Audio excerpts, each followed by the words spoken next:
Kembali di spesial program Kemerdekaan Indonesia Pulih, Indonesia Bangkit. Pemirsa, Presiden Joko Widodo mengatakan Indonesia termasuk negara yang berhasil mengendalikan pandemi COVID-19.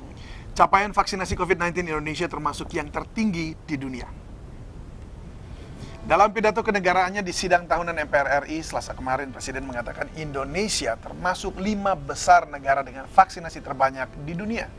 Presiden menyebut Indonesia telah menunjukkan diri sebagai bangsa yang tangguh dalam menghadapi pandemi COVID-19. Hal ini dikarenakan semua elemen masyarakat membantu penanganan COVID-19.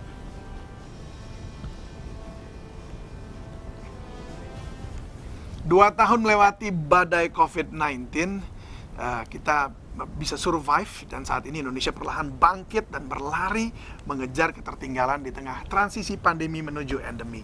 Dan hal ini tak lepas dari perjuangan dan pengorbanan para tenaga kesehatan sebagai garda terdepan dalam perang melawan pandemi.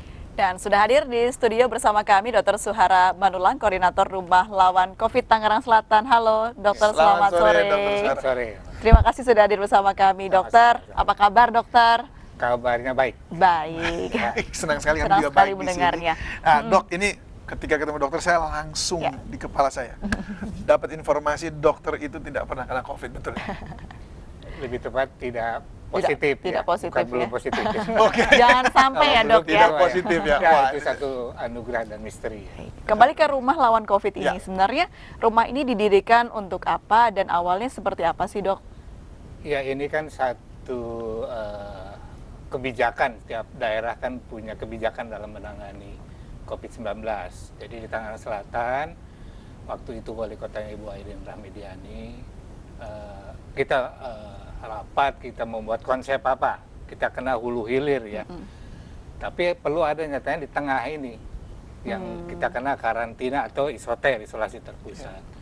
Nah, jadi waktu itu kita diskusi bentuknya bagaimana, dan waktu itu kan model hanya 2 model waktu itu. Wisma Atlet dan Natuna. Kita belum ada model yang lain. betul. Nah, waktu itu Ibu Airin memutuskan membentuklah satu bentuk karantina atau isolasi terpusat, namanya Rumah Lawan COVID. Nah, itu pun satu hal yang luar biasa saya kira. Ibu Wali Kota bisa menamakan Rumah Lawan COVID. Karena mengandung makna pindah rumah sebetulnya. Lawan itu sesuatu yang positif, bahwa obat yang utama kan pasien tersebut. Antibodinya supaya terbentuk melawan virus yang ada dalam tubuhnya. Iya, ya, imunitasnya Nah, harus itu tinggi ya. Jadi saya kira, dan kemudian juga ya ada paradoks dalam psikologis. Contoh begini, mendengar diagnosa COVID aja sudah stres.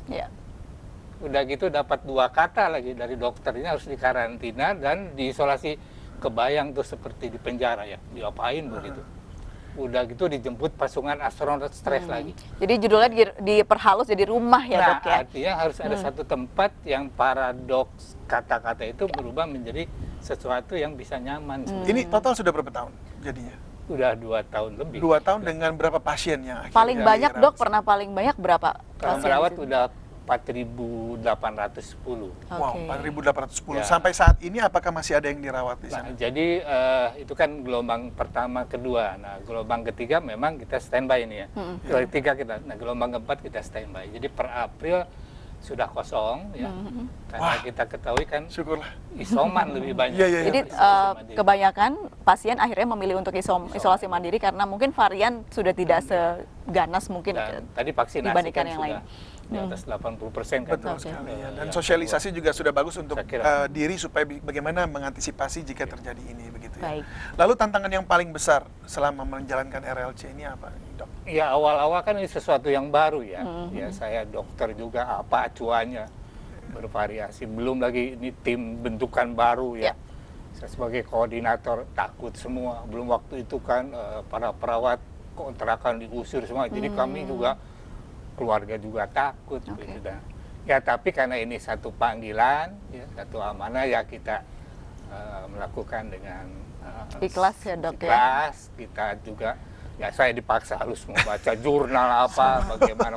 Ini kan sesuatu yang beda dengan Wisma Atlet yang mungkin lebih tertutup. Tapi ini kan satu kawasan yang dibuat kamar-kamar, ada privasi, tapi ada juga kekeluargaan. Gitu. Dan Total berapa dokter yang di sana terlibat? kita ada 8 ya. Semua dibiayai oleh negara atau iya. semuanya? Iya. Oke. Baik, dokter terakhir dalam momen 17 Agustus ini begitu, menurut dokter apa yang bisa disampaikan sebagai pahlawan masa kini begitu kita bisa bilang dokter seperti itu esensinya untuk dalam hari kemerdekaan kita? Iya, saya kira makna tagline-nya tepat ya. Pulih lebih cepat, bangkit lebih kuat. Saya kira kita udah kembali pulih dan COVID menyadarkan kepada kita bahwa keragaman yang ada itu COVID menghancurkan semua.